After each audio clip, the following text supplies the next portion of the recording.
eringiz pul bermasligini sababi faqat pulga borib taqalmasligini, ya'ni faqatgina moliya emasligini bilarmidingiz? Nimaga ba'zi ayollarga erlari doimiy va istagan narsalarini o'zlari xohlab olib berishadi-yu, ba'zi ayollarga esa oddiy narsalar uchun ham pulini ayashadi. Bu video siz uchun og'riqli bo'lishi mumkin. Bu videoda eshitadigan haqiqatlaringiz hayotingizni o'zgartirib yuborishi mumkin. Bugun men sizlarga erkak kishi nima uchun ayolidan pul qizg'onishi, ayollarning ichki holati moliyaviy munosabatlariga qanday ta'sir ko'rsatishi va eng asosiysi bu holatni qanday qilib o'zgartirish mumkinligi haqida gapirib beraman. Videoni albatta oxirigacha ko'ring va siz muammo pulda emasligini bilib olasiz. Aslida hayotimizdagi olayotgan hamma narsamiz ichki holatimizni aksi xolos.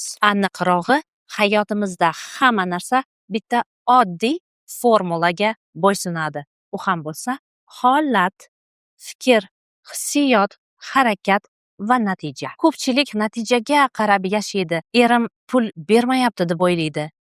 Lekin masala ularning holatida. O'zini yaxshi narsalarga loyiq deb bilmasa va eng asosiysi aybdorlik holatida bo'lsa, erkak kishi o'zi istab ayoliga pul bermasligini asosiy 3 ta sababi bor.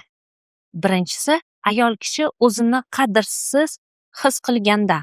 Bunday holatda bo'lgan ayolni erkak kishi ham qadrlamaydi va unga sarmoya qilishni kerak deb o'ylamaydi. Esingizda bo'lsin, erkak kishi o'zi uchun qadrli bo'lgan va uni yo'qotishdan qo'rqadigan ayoligagina sarf qilishni yaxshi ko'radi. Erkak kishini ayoliga pul sarflamasligini ikkinchi sababi bu ayol kishini istaklarida noaniqlik. Oddiy qilib aytganda, o'zini ehtiyojlarini tushuntirib bera olmaydi.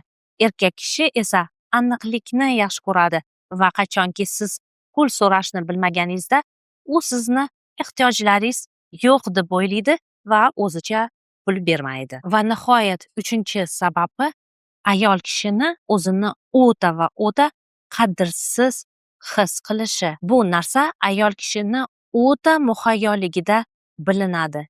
Ya'ni ayol kishi o'z vazifalarini hech narsa evaziga talab qilmasdan bajarishi bilan ko'rinadi. Bunday holatda erkak kishini biror narsaga erishish uchun pul sarf qilishi kerak bo'lmaydi.